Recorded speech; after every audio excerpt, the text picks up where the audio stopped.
Good evening. I want to call to order this meeting of the Town of Wendell Board of Commissioners and welcome all of you here tonight. We're happy to see you. We've got a good crowd. That's always nice. We're going to be led in the Pledge of Allegiance by Carver Elementary School student Analia Marquez. Analia Marquez is a fifth grade student at Carver Elementary School. This came from her PE teacher, Mr. Strickland, actually. He submitted this. I have had the pleasure of teaching her from kindergarten through fifth grade. She has displayed great character from the very beginning. Analia has always worked very hard in my physical education classes, trying her best at each and every skill and persevering through challenges. She has been a role model to her peers. She is kind and courteous to everyone around her. Analia is currently on the Carver Safety Patrol team, where she shows up on time each day and performs her duties with perfection and a big smile. I am very proud of her. And like I said, that came from Mr. Strickland, your PE teacher. So we're so proud of you. What a fine young lady. I bet you're going to do great things in life. Very proud of you. All right. I pledge allegiance to the flag of the United States of America and to the republic for which it stands, one nation, under God, indivisible, with liberty and justice for all.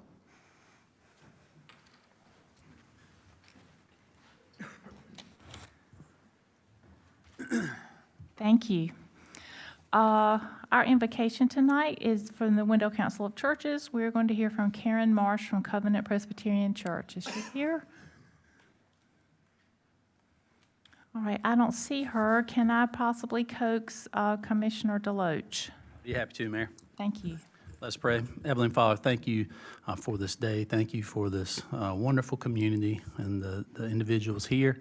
Lord, please be with us as we make choices and decisions for the good of the cause here in our town, here in our community. Lord, please help us to do great things in your name. Bless this. Amen. Thank you. Are there any adjustments to the agenda? If not, do we have a motion to approve the agenda? Motion to approve. All right, we have a motion to approve the agenda. All in favor? Aye. Anyone opposed? No, okay. We'll move to our public comment period. The public can participate in the public comment period by signing up for public comment the night of the meeting, right by the door as you walk into the door, into the board chambers, and you have 3 minutes to speak, or you can submit a written statement via email to the town clerk as long as it's received by 5 p.m. on Friday prior to the board meeting on Monday night. And if they're timely received, your comments will be read into the record for a length of 3 minutes. And please include your name and address. And I'd like you to also include, doesn't say in the instructions, include the agenda item that you want to speak about. We have no one signed up tonight, but I still like to give my little spiel because I'm encouraging people to please come and do that. Do we have a motion to approve the consent agenda? Motion to approve. All right, we have a motion to approve the consent agenda. All in favor? Aye. Anyone opposed? Okay.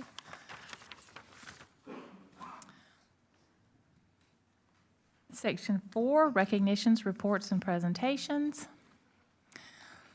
Item 4A is the recognition of Carver Elementary School PE teacher, Mr. Alex Strickland. This was submitted by the principal, Ms. Merritt, at Carver Elementary School. It is my pleasure to shine the spotlight on Mr. Alex Strickland, Carver's extraordinary PE teacher. Mr. Strickland shines in so many ways and deserves to be recognized. His passion for seeing students thrive is evident through his whole child approach to teaching and learning. Our Carver Cubs love to go to PE because they love Mr. Strickland. Mr. Strickland is a nurturing, caring teacher who always encourages our students to do their best. He meets each student where they are and makes them believe that they can accomplish any goal they set for themselves. In Mr. Strickland's class, building good character is just as important as teaching the PE curriculum. Mr. Strickland teaches our Carver Cubs that teamwork and sportsmanship are life skills.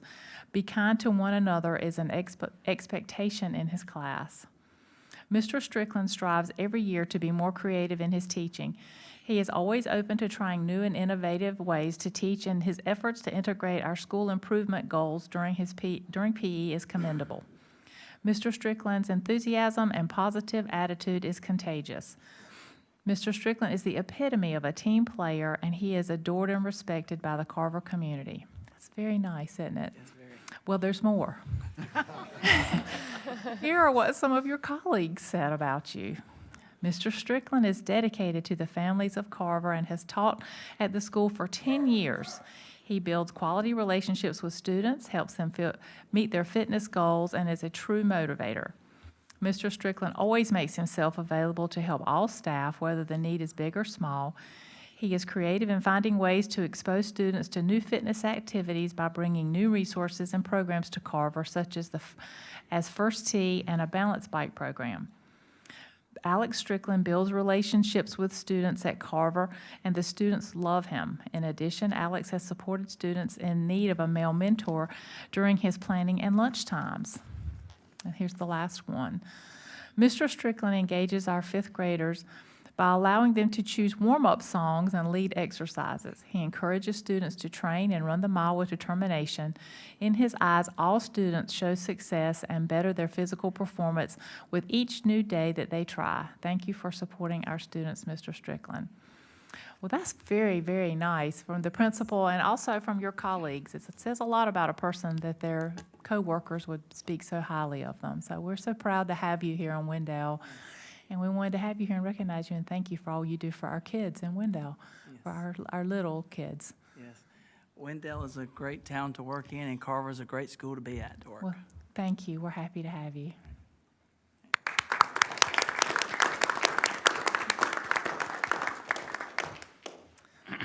All right, item 4B is a proclamation recognizing May 3rd through 9th in 2026 as Professional Municipal Clerks Week.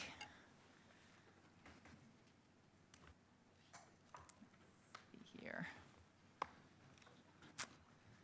Yeah, you know I'm not going to let you off that easy, Mary Beth. Find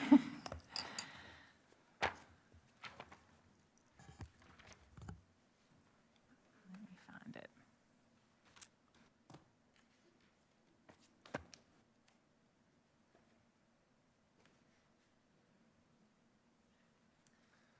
Professional Municipal Clerks Week is held annually in early May and serves as a time to recognize the vital role that clerks play in keeping local government functional and healthy, from keeping records for elected boards and appointed committee meetings to responding to public inquiries. The work is important and valued. Here's the proclamation. Whereas the Office of Professional Municipal Clerk, a time-honored and vital part of the local government, exists throughout the world, and whereas the Office of the Municipal Clerk is the oldest among public servants, and whereas the Office of Municipal Clerk provides a professional link between the residents, their local governing bodies, and agencies of government at all levels. And whereas municipal clerks have pledged to be ever mindful of their neutrality and impartiality, rendering equal service to all while serving as the information center on functions of local government and the community. And whereas the municipal clerk continually strives to improve the administration of their office through participation in education, programs, seminars, workshops, and the annual meeting of their state. Whereas it is most appropriate that we recognize the accomplishments of the Office of the Professional Municipal Clerk. Now, therefore, on behalf of the Wendell Town Board of Commissioners, I, Virginia Gray, Mayor of the Town of Wendell, do hereby proclaim May 3 through 9, 2026 as Professional Municipal Clerks Week in the Town of Wendell, and encourage all of our residents within the town to recognize and appreciate the valuable role that our town clerk plays in the functioning of our day-to-day operations. Duly proclaimed this the 27th day of April, 2026, and it's signed by me. I just personally want to thank you because I know you do a lot of things for me and a lot of letters and a lot of things that come to me and to you for me. And a lot of times they need a lot of quick turnaround, and I really appreciate it. And we all appreciate everything that you do for us. Thank you. And let's take a picture.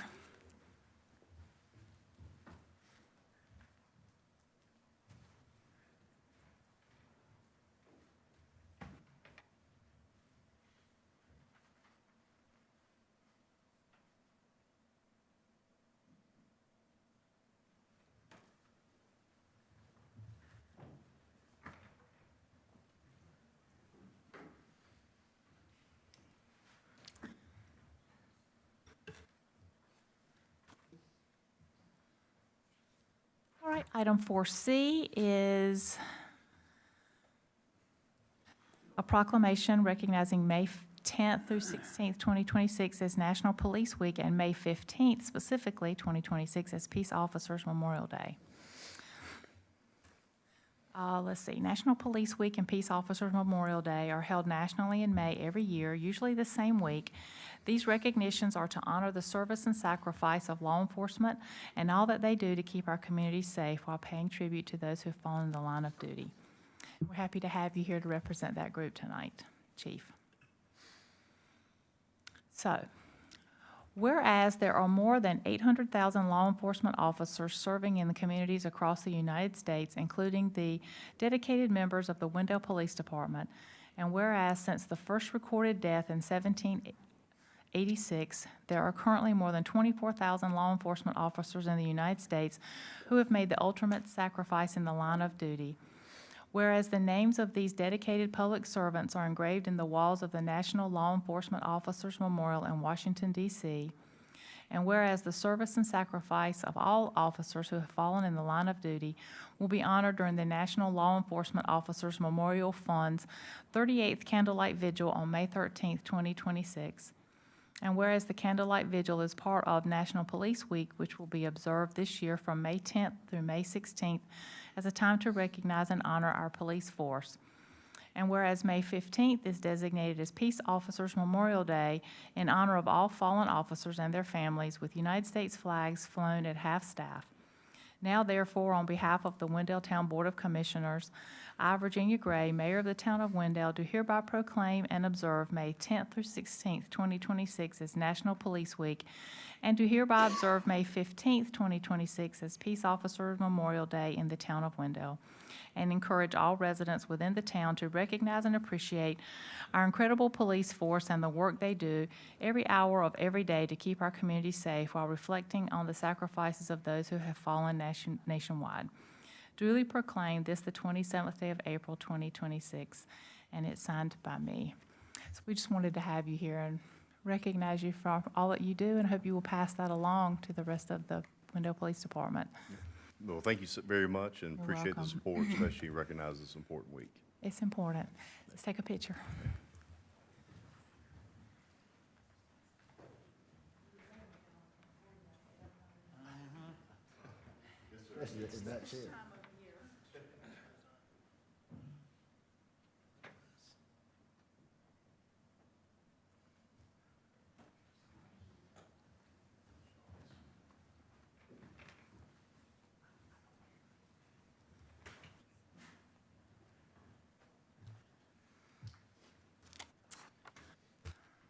All right, let's move into Section 5. Our public hearings. Item 5A is a public hearing for disinterment, relocation, and reinterment of a grave located at 3130 Buck Stage Trail to Greenmount Cemetery in Wendell. And we're going to hear from Mr. Coates. Yep. Good evening, Mayor and board members.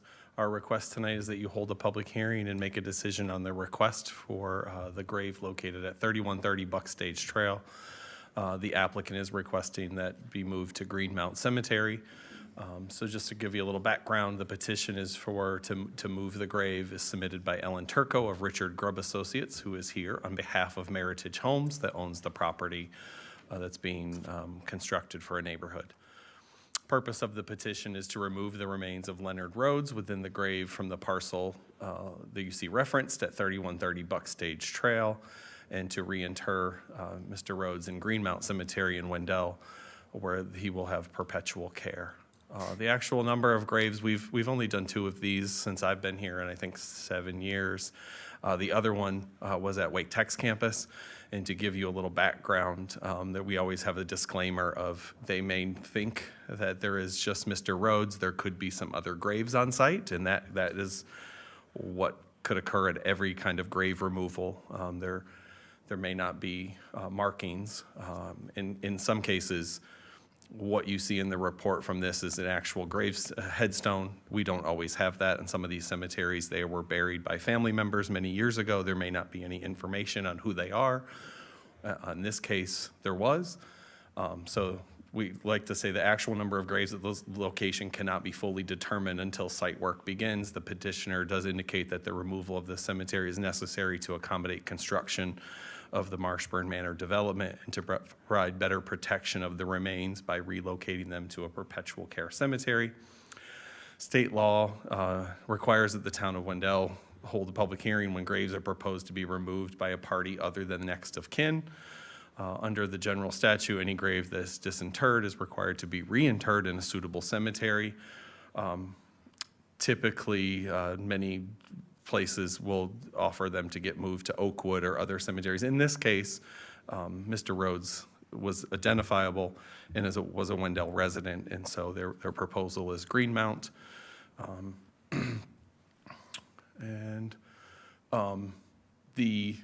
The remains the movement of the grave will be performed by a licensed funeral director. Wake County Environmental Service staff shall be on site to observe the process as required by state law.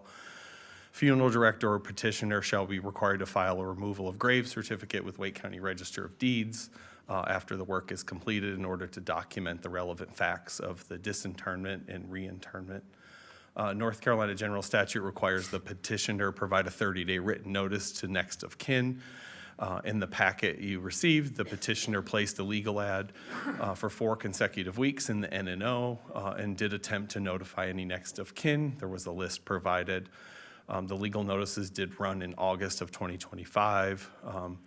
The petitioner has indicated that they did receive a few responses with no opposition to the relocation.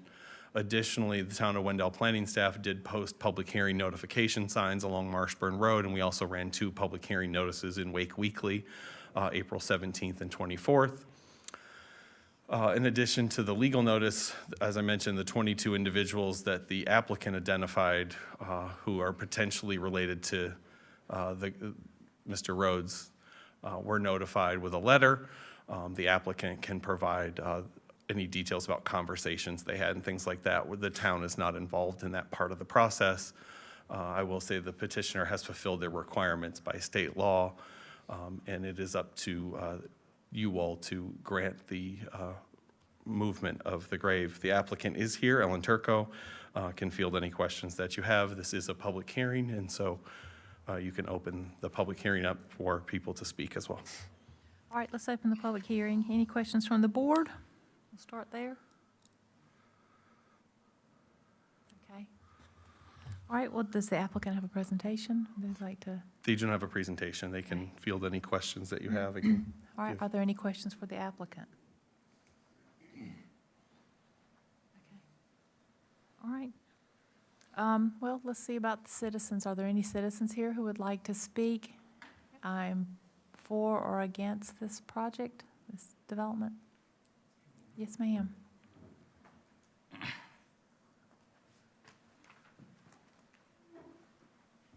Give me your name and address, please. Good evening. My name is Brittany Marshburn, and I live at 10300 Pool Road in Wendell. And I just wanted to clarify, I don't have any affiliation with Marshburn Manor Development. Leonard Rhodes is my paternal great-great-great-grandfather. Although I've obviously never met him, and we had no idea where he was buried at, he's become more real to me as I've spent the past 6 months researching his descendants. I just gave a presentation on his 2 daughters, Jutsi and Mary Jane, and their families to the Wendell Historical Society in the last few weeks. It's hard for anyone to envision somebody who died so long ago, and it's easy to say he can be moved, but I do want to humanize him for a moment. The Rhodes family was one of the founding families of Wendell. Their efforts in our area are part of the reason why we have a community here today.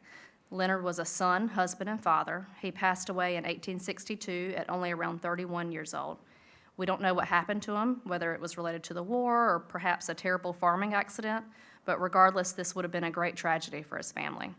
He died leaving his wife to care for his 5 children, and accounts suggest they didn't have much money, but somehow his family managed to arrange for him to have an actual tombstone to mark his final resting place. This spot was given without condition in anticipation that he would remain here in perpetuity. Is it morally okay that someone should be allowed to move his grave for simply financial gain? I think the answer to that is no, especially when I would assume that this property was surveyed and examined extensively for future planning before approval and construction. The statement that the developer made that leaving Leonard's grave in place is now not an option because he wants to put a house on top of him is disrespectful and, in my opinion, absurd. He and anyone else buried there should not be treated as trash to be relocated and disposed of. However, we as family members do want to make the best decision to respect Leonard given the circumstances. We are concerned about the potential for vandalism, destruction of the site if he's left within a development, especially looking forward over the years to come. I can see the benefit and honestly the romanticism of moving Leonard to be reunited with his wife and other family members, and I've been given a professional opinion by a respected member of the field that there's likely space for him beside his wife at Clyde's Chapel, and this may be an option our family would be okay with. On the other hand, we are talking about a grave and remains from the 1860s, and we're concerned about the excavation process, given that due to lack of embalming and likelihood of a wood casket, how sure are we that we're going to be completely able to move him? The thought and possibility that other graves could exist that will be bulldozed through is very unsettling to us. We would like to fully understand the process, and from this standpoint, would a cemetery on site be the most respectful option? The Needham Price Graveyard off of Smithfield Road gives a nice example of what could be constructed for him and anyone else buried here within a development. But with the information we have right now, we're really not sure what the best decision is. And on behalf of the Charlie Martin family, as this is a personal and to some a religious matter, I do ask that the board delay the decision tonight for a reasonable period of time, give any interested family a chance to come together, look at the process, look at the options, and try to work something out with the developer for Leonard's best interest. Thank you. Thank you. Anyone else?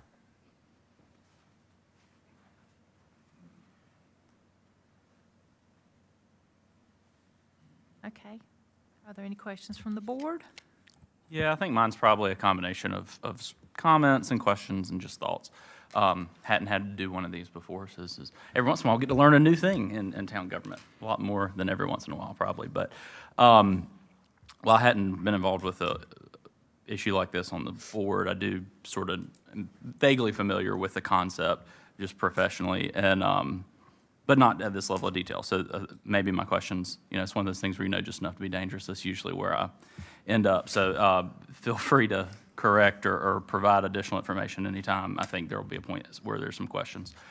I think big picture in my mind, I don't love the idea of grave relocations. I think that personally, I think they're simpler in state law than they probably should be. Just my personal opinion. That's I don't make that decision on my own though. And so I guess the details are kind of the question I have of what, it sounds like there's process in place, and I think these slides have done a good job of explaining sort of the framework that exists around what it takes to relocate a grave in North Carolina.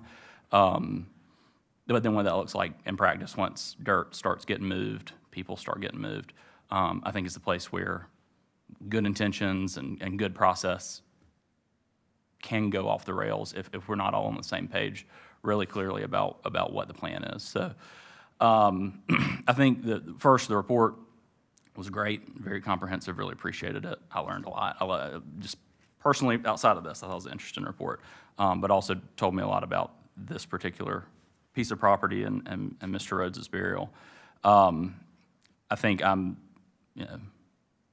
sort of maybe one big picture piece in my mind is I always heard that, where there's one burial, there's an old graveyard, there's probably some others around it. So I think that's sort of one overarching thing that I'll come back to with some specific questions. But I think the first thing that I had a specific question around with the report is just the possibilities of places that a relocation could happen. I understand that there were 3 cemeteries mentioned in that report. Hepzibah and Clyde's Chapel, where there's some family members buried, and that there were challenges with both of those. At Hepzibah, a lack of ability to contact somebody, which I think, to the point about delay, could be an opportunity that we as a community could help facilitate. Better communication there, but also at Clyde's Chapel related to just the surveying of that part of the cemetery there. And so I think my question is, do I understand the challenge at Clyde's Chapel correctly? There's just not a good map of that part of the cemetery, so it's hard to know where you could put somebody. And if that's correct,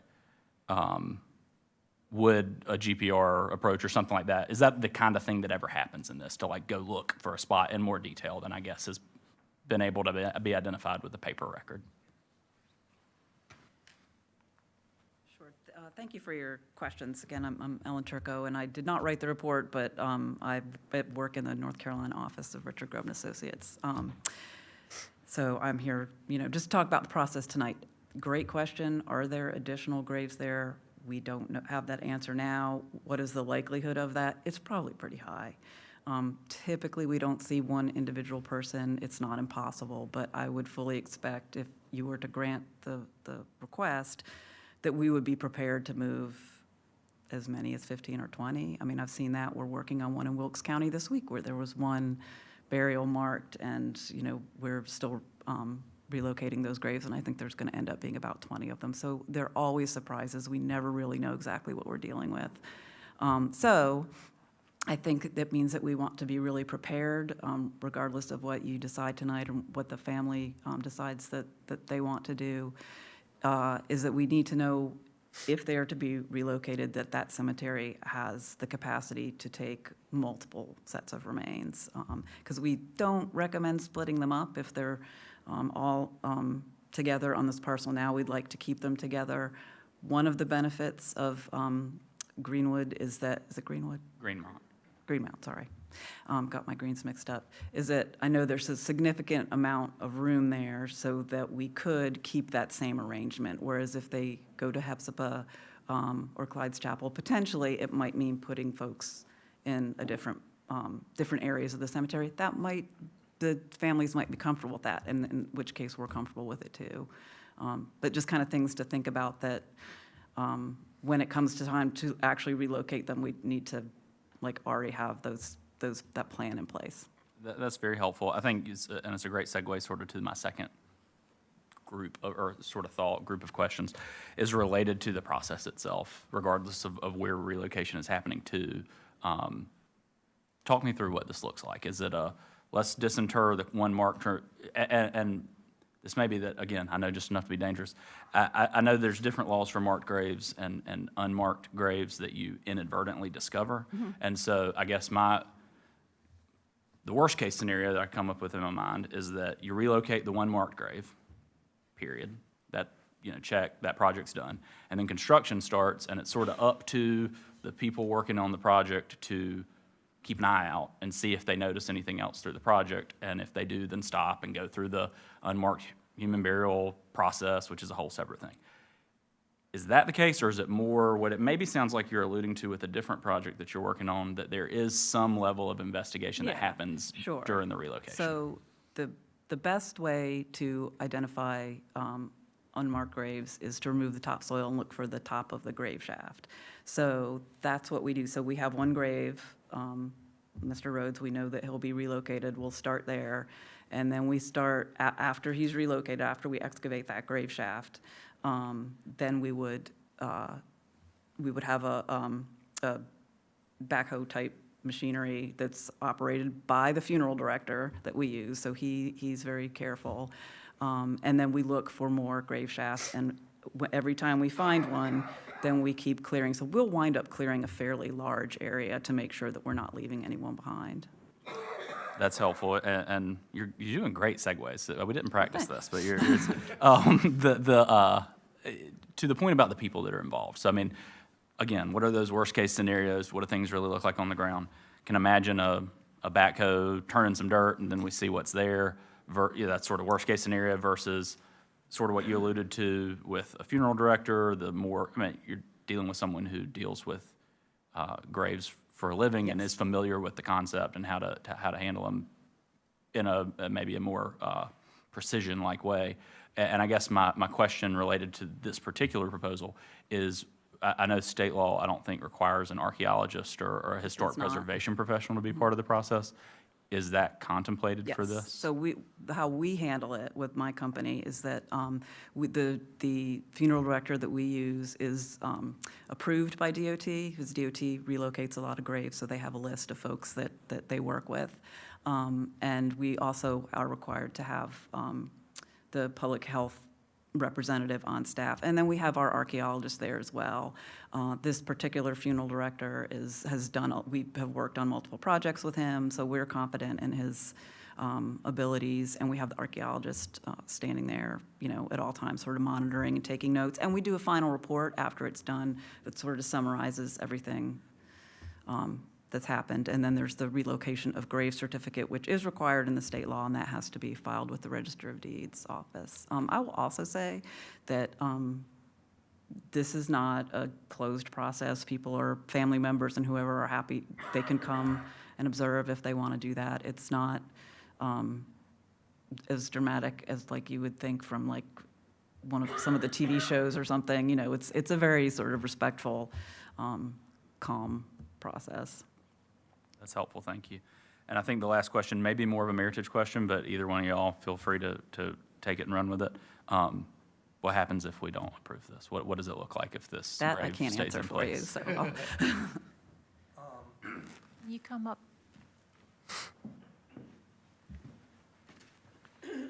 Give me your name and address. Bill please. Robinson with Meritage Homes.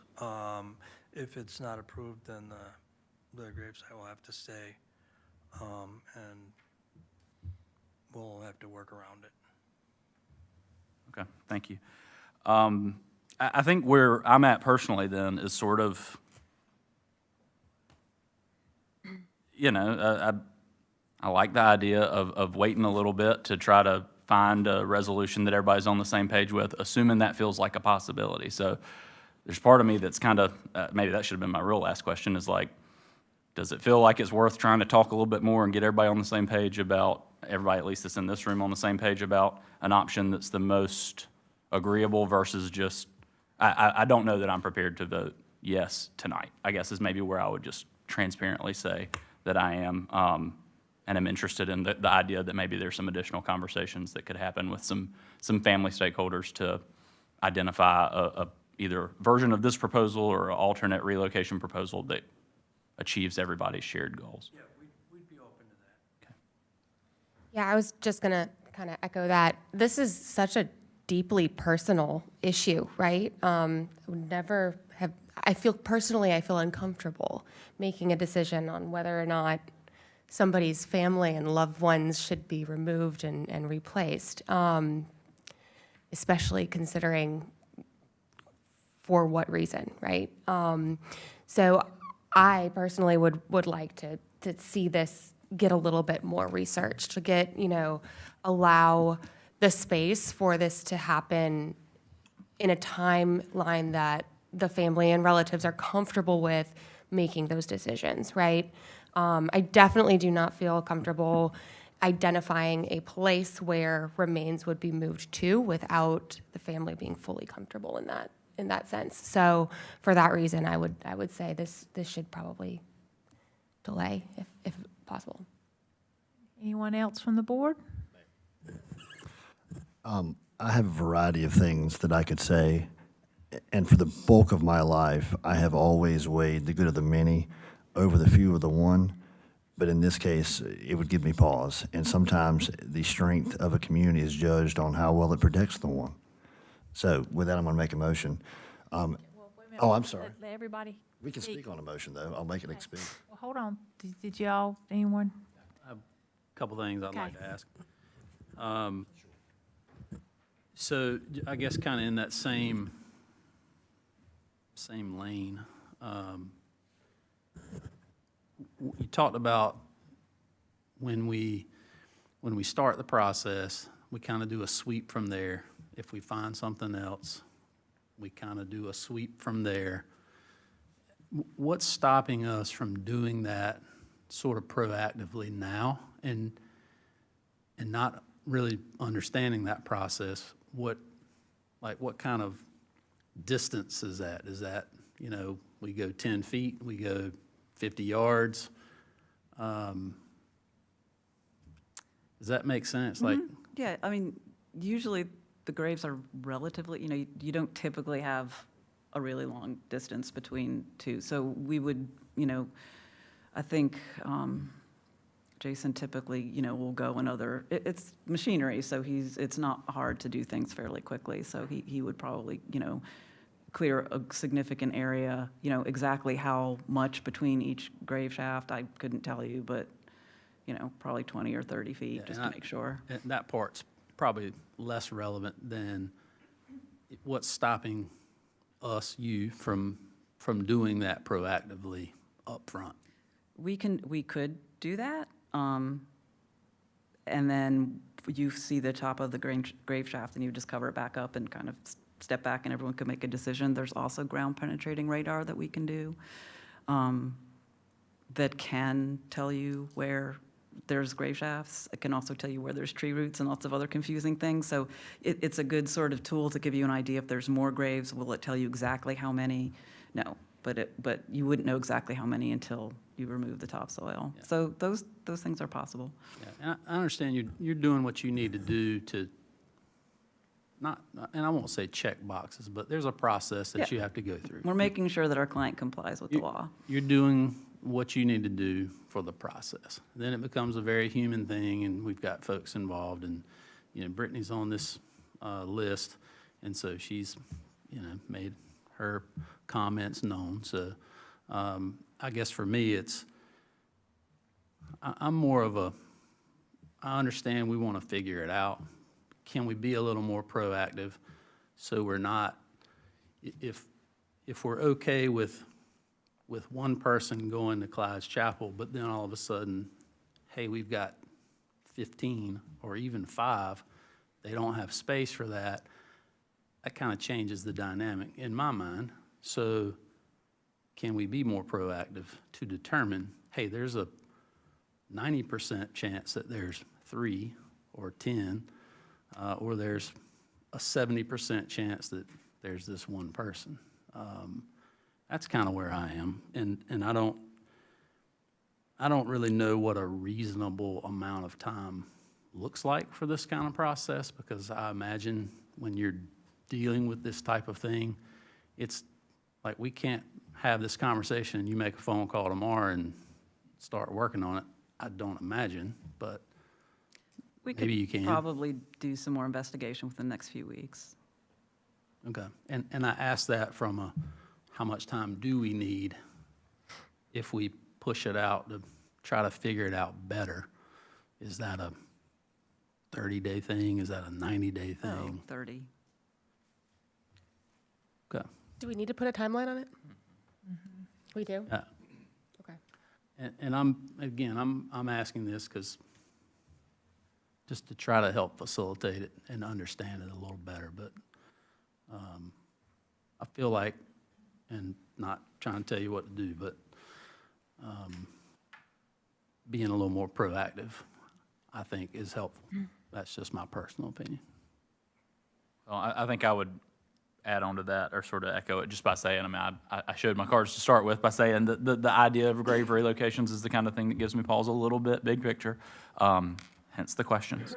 And I do think that, you know, I love the idea that there's some resolution or compromise to be found between, you know, the family and the descendants and the property owner, almost regardless of that. I think for me, like, if you can come back the next time we talk and there's a GPR report that you can tell me something about the numbers and a little bit more about what's under the ground, understanding all the caveats that come with that, I know that would help my level of comfort with feeling like I had the information I needed to be able to make the decision, I guess.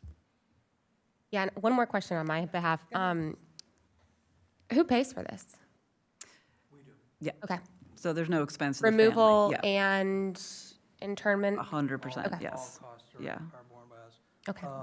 If this is the way it's going, can I request that we table this for 30 days so that we can meet with the family and get some other items sorted out and figure out what potentially is out there?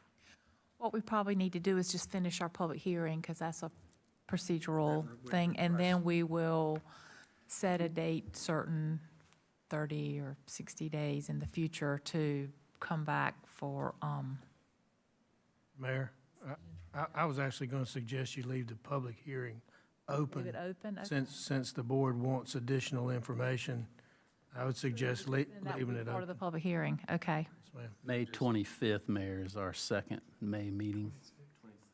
That was my It's a motion, holiday. Mayor, May 25th. 26th, actually, because of the holiday. Oh, 26th is the holiday, thank you. 25th is the holiday, 26th is the, yeah. That's also your budget hearing, just for your awareness.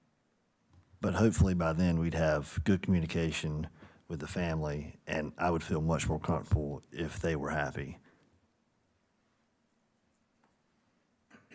So I need a motion to leave the public hearing open. Is that correct? Until, and then put it on, Motion and to set May 26th?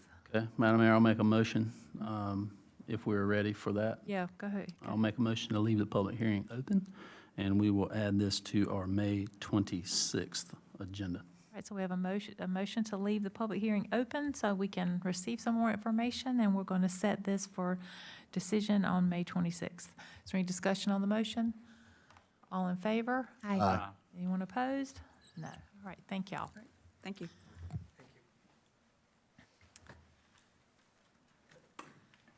We'll move into our administrative items. Item 6A is a resolution requesting the NCDOT abandon maintenance of the remaining portion of Industrial Drive and accept to accept the street as town maintained. Mr. Coates? Yep, good evening, Mayor and board members. This item is for you to approve the attached resolution, authorize the town manager to request NCDOT to abandon maintenance of the remaining portion of Industrial Drive and accept the road as town maintained. The segment of industrial roughly from Church Street west to is currently maintained by NCDOT. Previous sections of industrial east of there are already now town maintained that we requested a couple years ago. Staff is requesting the Board of Commissioners authorize the town manager to sign that request. The length of industrial is roughly 0.64 miles or roughly 3,400 lineal feet. We have had initial conversations with DOT. They seemed more than willing to give us this last segment of industrial. They do require, and like a resolution from the local jurisdiction. It is key to note that this industrial will serve as the secondary access for the Wendell Athletic Park, which is currently under design. We also have the main access under design, which is 3rd Street through the park. But having this as secondary access and will allow, when we have tournaments, giving people more than one way in and out of the facility. This will also increase our Powell bill allocation. The road is gravel, so it is not a paved road at this time, that section. We do feel that giving us control of the secondary access for our athletic field and rec center is really important and outweighs the expense. I can field any questions you have. We do have a map here showing in green that chunk of industrial. Any questions from the board?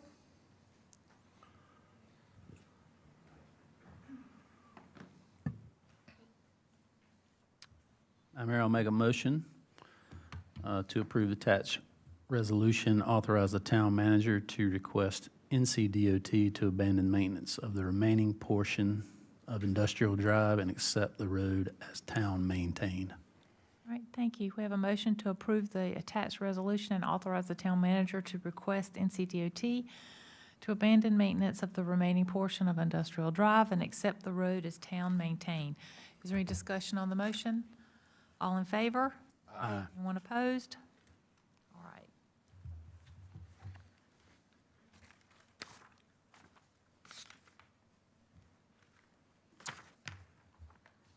Last item, item 6B, is the adoption of updated financial goals and policies. Mr. Johnson? Good evening, Madam Mayor, Board of Commissioners. Included in your agenda packet were a clean version and a red line version of the town's financial goals and policies document. This is reviewed annually during the budget preparation process. Did a little more significant overhaul last year than this year.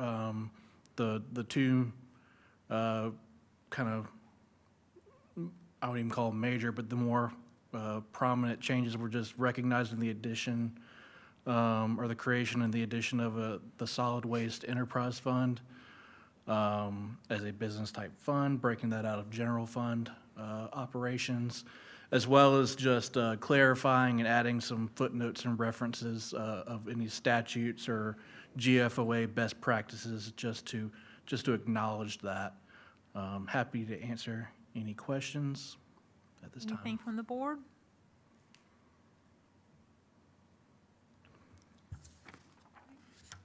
Madam Mayor, I'll make a motion to adopt the recommended updates to the financial goals and policies document. Thank you. We have a motion to adopt the recommended updates to the financial goals and policies document. Is there any discussion on the motion? All in favor? Aye. Anyone opposed? All right. We'll move into our other business. First, Campo, Commissioner Eatman. Had a Campo meeting last week, but it was pretty pro forma, no real action items. That being said, the conference committee on the Wake vehicle rental tax revenue that I mentioned previously did meet once since our last meeting, or since that update, and it seems that there is a resolution on the horizon. So maybe that multi-year issue is going to come to fruition. It was one of those exciting things where I showed up for the first time, and everybody else had already worked everything out, and I just got to smile and put my thumb up. That's all. Okay. Central Pines Regional Council, Commissioner Deloach. Thank you, Madam Mayor. Met last week. I actually did not attend in person. It was a sort of a Central Pines 101 welcome. Commissioner Honeycutt is our new alternate for that, so he was recognized. Much like we'll do next month, the budget presentation was done there. So that will be voted on, but pretty, I guess, again, initial Central Pines 101 for folks. So next meeting upcoming. Thank you. Moving to our commissioners' reports. Let's stay with Commissioner Deloach. Madam Mayor, I don't have anything tonight. Okay. Commissioner Benson. Just a quick note from me. I just wanted to recognize Expressions of Worship, which is an awesome dance studio downtown Wendell, and recently moved into a larger expanded space to accommodate all of the hundreds of dancers that that dance at the studio. They had their yearly recital this weekend, and it was really cool to see so many that descend on downtown Wendell every week for dance class descend into the Lewisburg College auditorium and dance their little hearts out, and it was really cool. So props to them. Thank you. Commissioner Eatman. Nothing else from me. Commissioner Honeycutt. Nothing for me, Mayor, thanks. Commissioner Ingalls. Nope. Okay. Real quickly, I was invited to Central Pine, Creative Minds. I'm sorry, I've got the Central Pines thing on my mind. I've got a question about that. Creative Minds Micro School at Pleasant Grove this past week to talk about being a mayor, what my job is like. And then I found out once I was there that I was actually in a contest with someone else and who could entertain the children the best. And I felt woefully unprepared. Thank goodness I carried them pencils and bookmarks, so hopefully they'll have me back. I don't know, but it was a fun day. Those are the brightest, smartest kids. They're so smart. One of them is one young man, he's not even in 5th grade yet, is an entrepreneur and has his own little business, and he was telling me about it. These are smart kids, and they're going to do really big things. They were planning, I'm very excited about a field trip they were going to be having on this past Friday, and they were going to ride the train from Raleigh to Charlotte to visit a museum, and they were real excited. The teachers were excited too, but they were guarded. They had guarded excitement about that train ride, and you could see it on their faces. They were like, yeah, it's going to be great. But I'm sure they had a wonderful time. They were all very inquisitive and fun, and I can't wait to go back and hear all the things that they learned and that they saw. They had a lot of questions for me about the community center that's being constructed right there, because they see it every day, and they had a lot of questions about that. So before I left, we went and looked at the architectural drawings and stuff and talked about that a little bit, and they were very excited about that. One quick reminder, and I appreciate their invitation. I wanted to remind everybody, though, The Wendell Market is coming up next Thursday, so be sure to visit the Wendell Market in downtown Wendell. It's great. Everyone has a wonderful time. The weather will probably be beautiful. This time of year is really pretty, and you should get out and meet some friends and have dinner and do some shopping. All right, do we have a motion to adjourn? Motion to adjourn. All right, all in favor, we're adjourned. All right.